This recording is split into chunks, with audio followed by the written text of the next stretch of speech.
Pardon me. So through the years, well, not really through the years, but on my channel, should I say, just looking back, done videos on a few Need for Speed games. You know, you got Undercover, Shift, the original on the Saturn, Porsche Unleashed for the DS, Hop Shoot 2 for the Xbox. So yeah, one Need for Speed game that I thought would be kind of fitting with recent events, if you like. You know, one Need for Speed game to do a video on is Need for Speed Underground, and the reason it's kind of fitting with recent events that have happened is it was basically a rip-off of the Fast and the Furious. It was basically a cash-in of you know, the popularity of that film, and it was quite a fun game back in the day. I actually had this for the Xbox. It probably ran better because this game doesn't feel the best, to be honest, on the PS2, but I'm going to stop that annoying fucking sound of waves doing what waves do from my PS2 by putting the CD in, and I'm going to play some Need for Speed Underground. Yes, so that Paul Walker death, pretty bad car crash. Well, actually the worst I've seen, I think, so not good. And obviously Fast and the Furious has kind of lost one of its main dudes. So yes, and they're halfway through filming Fast and Furious 7, obviously, which is a bit gash. One thing I remember about this game was it had Lil Jon Get Low on the soundtrack. So, and then the sequel, Need for Speed Underground 2, had Petey Pablo. So yes, we'll probably have to basically turn that down a bit, and Need for Speed requires a load profile. Yep, I'll load profile. One reason I sort of, why has it got Joey and Pooh? No, there was another one. There was a fucking CRGR fucking, no, go underground. Except, so yeah, like I say, basically a cash in on Fast and the Furious and all the glitz and the men riding dildos on the side of the cars, fucking garish graphics. Goddamn fashion crime to have a car that looks like this nowadays.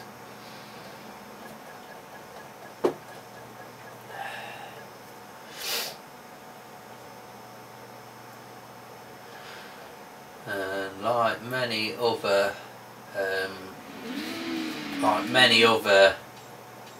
Need for Speed games, it starts off by giving you a decent car and telling you to win a race. Basically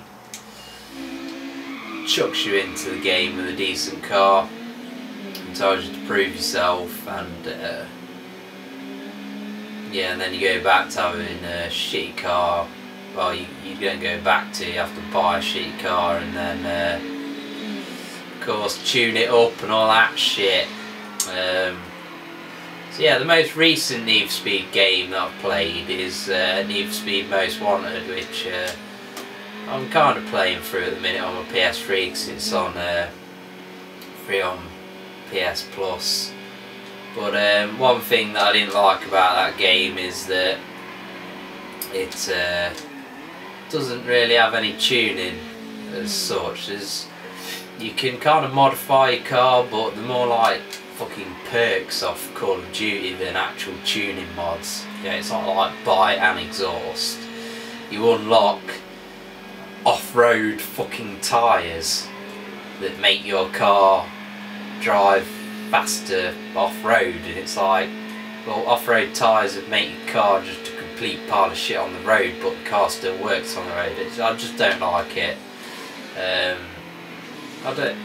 I think that I should have left Criterion to make Burnout games or whatever they wanted to do.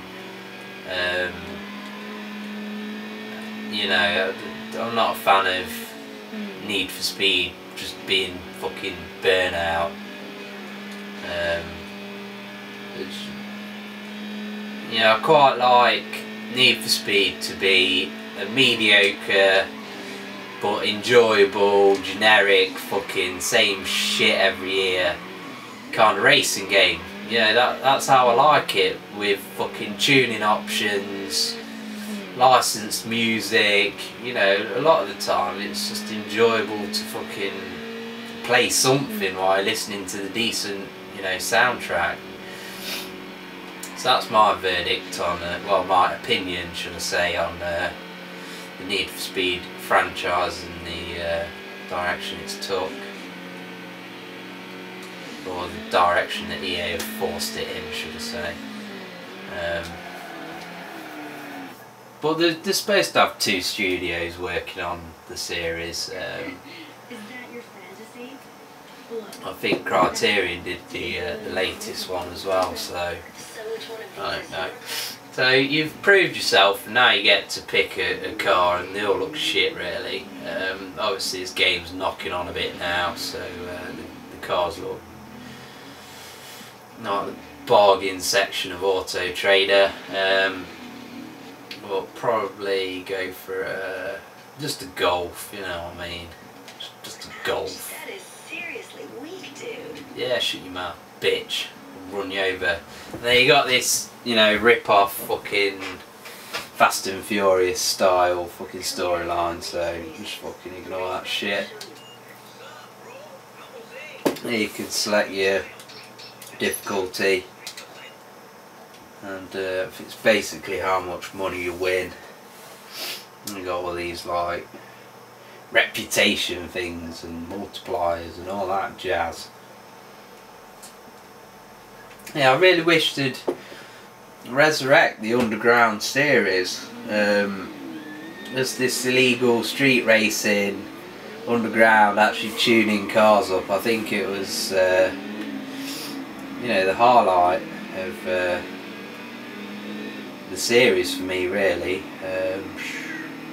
I didn't like Most Wanted, not the one that I'm playing through now, the original Most Wanted. It was a decent game, but I didn't like the fact that it was always in the day. I like this kind of neon lit nighttime environment with the Underground games. Need for Speed Carbon, I think that was all at night as well. What other games is there? Need for Speed Undercover. I completed that not that long ago, probably about 6 months ago.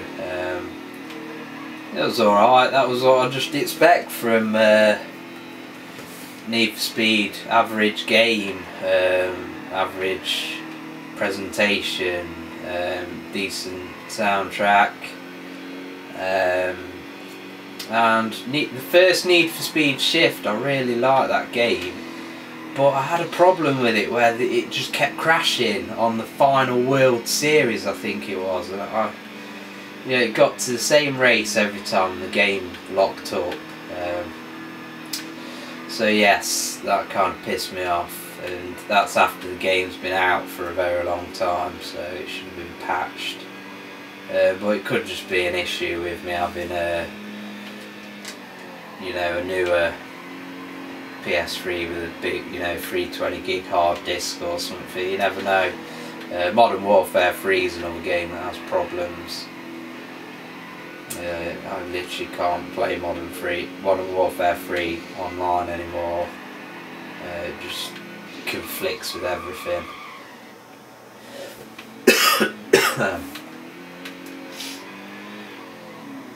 So yes, graphics wise, not the best graphics, but it's just a style over substance thing with this game. I think the visual style is great. The difficulty is actually harder than you'd expect. It's harder than I remember it to be, this game.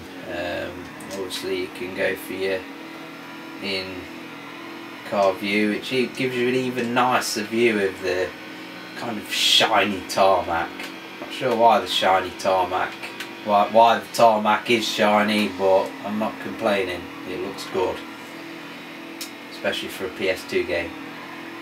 As I said in my at the start of my Dave Mirror 2 video, glad in a way that I've not got PS4,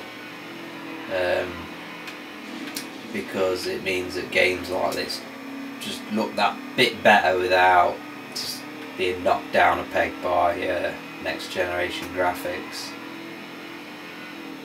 And I've lost the race.